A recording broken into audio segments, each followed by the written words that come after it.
Hey guys, so there's something coming called the bleh, quantum apocalypse. All right. It's kind of like Y2K, but for encryption. So I'm going to give you a quick little overview of what it's about in plain English and what it means for people. And bottom line is for 99% of people, it's not going to affect them. But it is really, really cool. And if you work in corporate cybersecurity, this should be one of your top priorities. One of several top priorities right now, but it's up there. Okay, so the idea is that quantum computers can do certain tasks much faster than the regular computers we have today. They're going to be particularly good at optimization problems and solving some kinds of mathematical challenges that traditional computers are bad at. And one of those challenges is decryption.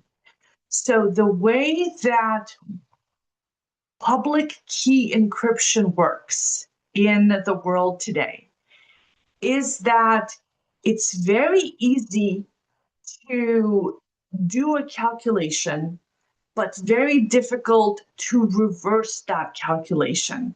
So, for example, in mathematics, multiplication is easy and long division is hard, for example. The particular calculation that's often used in encryption is that multiplying two numbers together is easy. Factoring a large number is hard. Like what goes into 24? 2 goes into 24, 3 goes into 24 evenly, 4 goes into 24. You have to look at all the numbers up to 24 or so and see if it divides evenly or not. So the bigger the number, the more of these possible factors there are to check, and it gets very, very complicated very, very quickly. Multiplying two numbers together, very, very easy. Undoing that calculation, very, very difficult. So what encryption strategies do is that they know what factors went into it, they keep it a secret, they exchange public and private, they exchange public keys, keep the decryption methods secret, and it's called asymmetric encryption because the key used to encrypt the message is different from the key used to decrypt it. Anyway, it's a huge thing. It's a little miracle of mathematics that makes our entire communication system work because it means that people can send messages to people that they don't know and have those messages be safely encrypted. It's a very, very cool mechanism. I studied it in college a very long time ago, back when I was briefly a math major. And it was like this cool, awesome thing that had just been invented. And because I'm kind of old. But yeah, it's a really, really cool technology. We've been using it for decades now. And it based on the fact that our regular old computers are very slow at doing these things. And a quantum computer could be very, very fast at it. So that means that once we get quantum computers, Q-Day, the quantum computers will be able to break the encryption that we currently use on the internet, like RSA encryption. And the trick, the piece of the algorithm that's going to be used to break this encryption is called Shor's algorithm. And it's a very, very famous algorithm. And if you're into this kind of thing, like you've heard of it. And if you're not into this kind of thing, you've heard of it now. And you can tell people, why, yes, Shor's algorithm is going to break RSA encryption. Everybody knows that. So you're welcome. All right. So the thing is, in order to do this, you have to have a big quantum computer.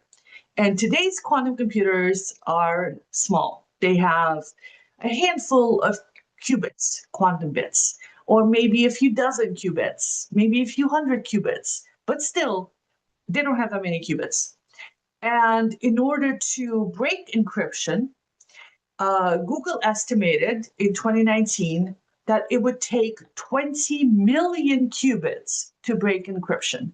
And everyone's like, phew, we're not getting to 20 million anytime in the near future. Ha, thank God, right? We're safe.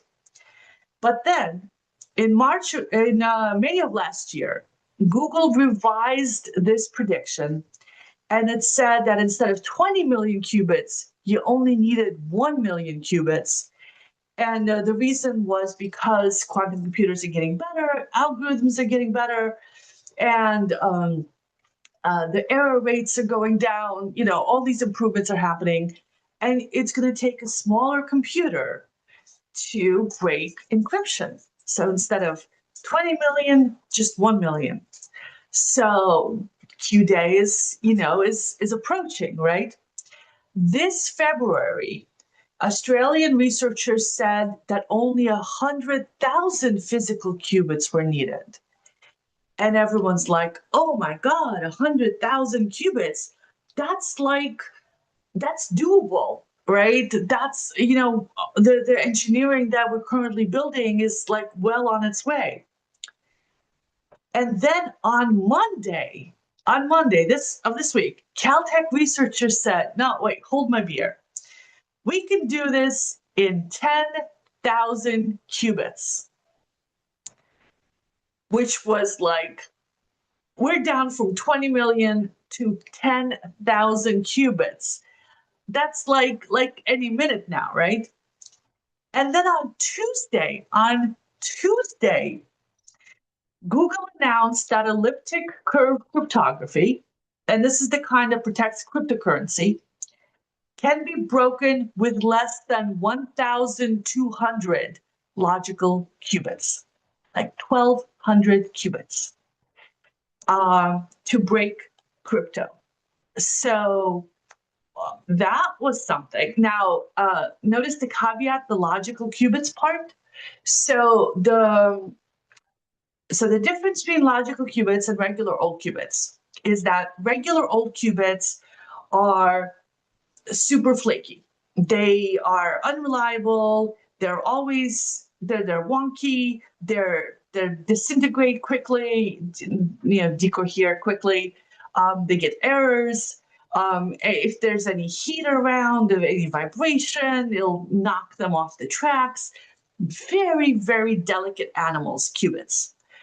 And so what companies do that make quantum computers is they double up on the qubits. They'll have spares so that, if one of them breaks down, they'll have a backup qubit, right? So they might have like a few dozen backup qubits or a few hundred backup qubits or like 1,000 backup qubits for a single like original qubit, right? And when you bring all these together, the qubit and all its backups, that's when you get the logical qubit. So you might say that a single logical qubit requires 1,000 physical qubits. And the logical qubit's the one that's actually useful, because the physical qubits are all like decohering and having errors and have all these problems. So you need a lot of them. And so what's happening out there right now is huge astronomical progress being made on two fronts. First of all, the physical qubits themselves are getting way better and more reliable. They're less likely to spin out of control, to decohere, to have errors. And a whole bunch of researchers are working on making the underlying qubits much more solid. So that's happening on multiple fronts, and a lot of progress has been happening last year and this year. And then researchers are also working on error correction, so that if there's a mistake in a qubit, can we fix this mistake with as few backup qubits as possible? And this is where error correcting codes come in. And a lot of progress is being made on that front as well. So we need fewer and fewer physical qubits to make a logical qubit, and we need fewer and fewer qubits, period, to break encryption. So that's where we're going to get Q-Day, or the Y2K of encryption. If you are a normal person, this is not something to worry about. It's kind of like Y2K. This is something for like corporations to worry about, and they are worrying about it. So Google has just moved up its deadline for getting encryption fixed from 2030 to 2019. So the US government has like a timeline for when we're going to be trying to get our encryption taken care of. And you're supposed to switch to the good, safe algorithms by 2030. And by 2035, all agencies have to stop using old algorithms. So there are new algorithms. NIST has already found, I think, 5 candidates for quantum safe encryption. So this is encryption that's going to work even after quantum computers arrive. And so we've got good candidates, and Google and a whole bunch of other companies are already working behind the scenes in all the browsers and all the email systems and all the shopping systems and everything to try to upgrade all the encryption methods to use the new ones. Or more specifically, to be flexible. Because if one of these new encryption methods winds up not working, you want to swap it out with something better. And they keep inventing new encryption methods all the time that quantum computers won't be able to break as easily.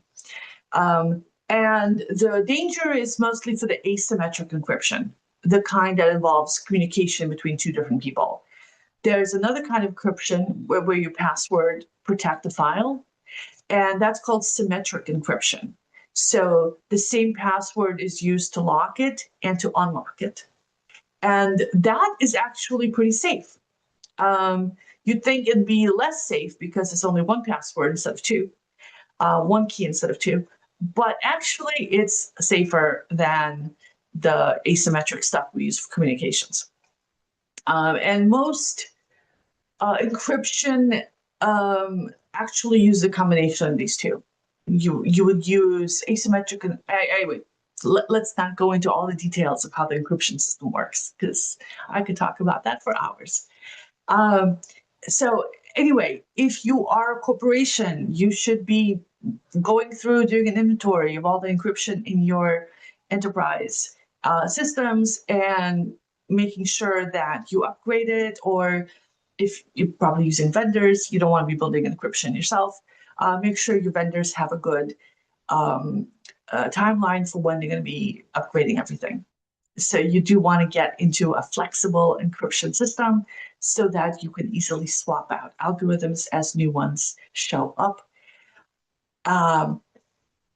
But also, the other thing is you can't wait for Q-Day, because there's something called a harvest now, decrypt later attack. This is where somebody, say China, scoops up all the messages and all the encrypted files that are floating around the internet, and then it sticks them in storage, and it waits for the quantum computers to get good enough, and then it decrypts them. So obviously some information isn't going to be very useful for very long. So if you're looking up, I don't know, your bank balance today, the actual amount of your bank balance, it is, maybe you don't want people to know it, but it's not that big a secret. But you don't want people knowing your social security number or your medical insurance numbers, right? If you're a company, you don't want your corporate secrets spilling out. So if you have anything like that, if you have sensitive data that's still going to have value, like a few years in the future, you need to be double certain that this stuff is well encrypted. And there's also added benefit to having good encryption everywhere. beyond just quantum computers breaking it. You want to have good encryption. So if hackers get into your system, they can't like release your files to the world. If they're encrypted, they can't steal your passwords. They can't steal your customer contacts. Encrypt, folks. This is like a basic thing. All your stuff needs to be encrypted. Anything valuable needs to be encrypted. It's annoying to encrypt things and it takes time, but you're not as likely to get hacked. You're not as likely to get everything stolen. So you get an extra benefit if you're doing an encryption inventory, identifying all your most sensitive files, where your crown jewels are. Make sure they're protected. And as long as you're making sure they're protected, make sure they're protected with the latest levels of encryption. So yes, that's what's happening with quantum computers. Quantum computers won't make everything easier. They are likely to be used for only particular tasks.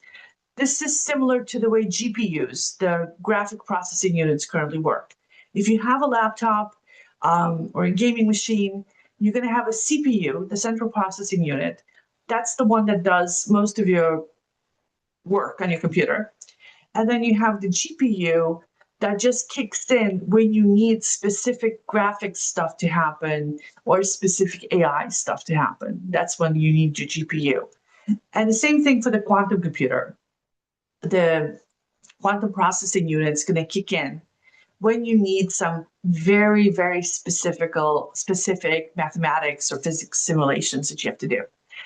And it's great for material science. It's great for like pharmaceutical research, for chemistry simulations, for optimization problems like in supply chain and logistics. But these are like very specialized mathematical problems that quantum computers are good at solving.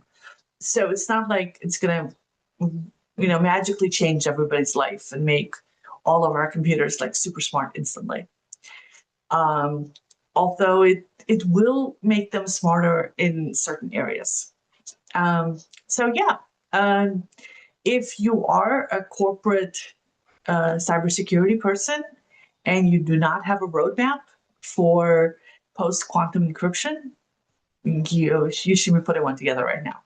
So yes, that's the quantum apocalypse that's coming. It will not instantly break all the banking websites. It will not make all your credit cards, obsolete or whatever. It won't destroy cryptocurrencies, although, anyway, don't get me started on cryptocurrencies.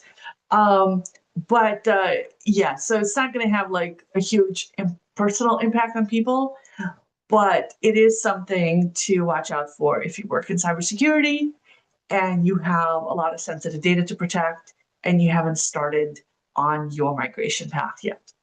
So deadline's looming and it's a lot closer than we thought. So fun times. We're living in very interesting times.